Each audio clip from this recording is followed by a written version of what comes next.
All right, guys, this trip was awesome. So I'm going to jump right into it. You're going to see pretty quickly here how close the carp let me get to them. It's just awesome trip. So this first one, carp's coming to the right here, and I do the drag and drop. So I cast a little bit past him, and you'll see the fly comes right in front of his nose right here, within inches. And he dives into the bushes right here, and I saw him eat the fly, but I pulled and it came right out of his mouth, cast it back across his head, dropped it in, and you see right as it comes across and drops down next to him. I mean, he is in there digging for that fly. Put it back into him. He immediately ate again. But it's just so cool how close I can get sometimes on the paddleboard. You get it kind of coasting real slowly, and you can just get so close to these carp. And the weeds have grown quite a bit now, so it makes it harder to get it. There's not a lot of places to put it in on them, but it does provide cover. They can't see through those weeds. This is kind of another cool one. I mean, this carp is in the bushes here. There's nowhere to really land it, so I just kind of cast it in the bushes and slowly work the fly. It's on a branch there, slides off the branch, drops down a couple inches in front of him. And what's funny and what's cool about this video is you can see him actually try to suck the fly in even before he gets to it. Carp actually have a pretty powerful suction when they try to eat. And I think this is probably something to point out for why you probably need to leave a little bit of slack in your line for carp so they can pull that fly in. If your line's tight and they try to suck it, the fly won't come. Now, if they keep coming at it, like in that situation, it's fine. But I don't know. I'm a little torn on that one, whether we want to keep the lines tight or not. This is another cool shot here. He's just moving from right to left, drag and dropped it.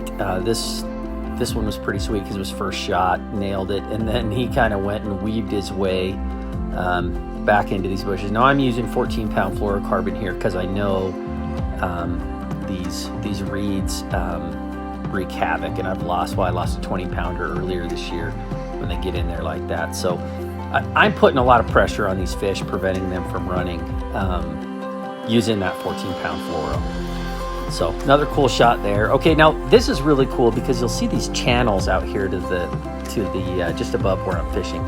These fish move up and down, and so I've talked about setting up in locations that channel the fish through. This is what this is. So these little channels the fish come through, and I'm looking for shots for them. Now it's hard to see in. You're just seeing backs and stuff, but anyway, cool. You can see his lips open and suck that in there, actually, and you'll see it sometimes. And I think when I miss, a lot of times I don't wait for them to get it fully sucked in because they'll suck it, but because it's attached to a line, it doesn't go in as far as like actual real food would be. And then usually they'll suck again to help it get in there further. So I think right there's kind of a good example of why we should wait a little bit before we set the hook when we see a carp suck it in. Now, they're going to spit it out fast. You don't have a lot of time, but I think because it's attached to the line, it doesn't go in far enough when they first suck it, and sometimes it'll take them another suck or two to get it all the way into their mouth. Now, this one was awesome, guys. There's actually a monster carp here. You can't really see it, but there's a bigger carp just to the left down in here, but he just wasn't looking at the fly at all. Wasn't interested at all, and so these other two start coming in, and I cast out to where I think they're going to go. They don't go into that open area, and I kind of just worked the fly down in front of them into this other little open area and then dropped it in there, and then there he just sucks it in if you saw his mouth. This is a big carp. This is, I think it was 33 inches with a 19-inch girth. This is it's 16, 17-pound carp on a fly. And I know people catch 20 and 30-pound carp, but anytime I break 15, I think it's awesome. This is a huge carp. So the rest of this is him kind of just dragging me. I don't know, he probably drugged me 100 yards. Just no way to stop him. So I have the drone set to follow. It's a setting I can go and click real quick. So I put it on there, but it doesn't capture the footage great. But anyway, this is a big boy, guys. That's a big carp. Long, You know, the carp in this area, they don't get the big, massive bellies that some places get. They're pretty streamlined. So you're not going to probably get 30 pounders in here very often. But that fish has 30 pounds on him if he was a big old fat fish.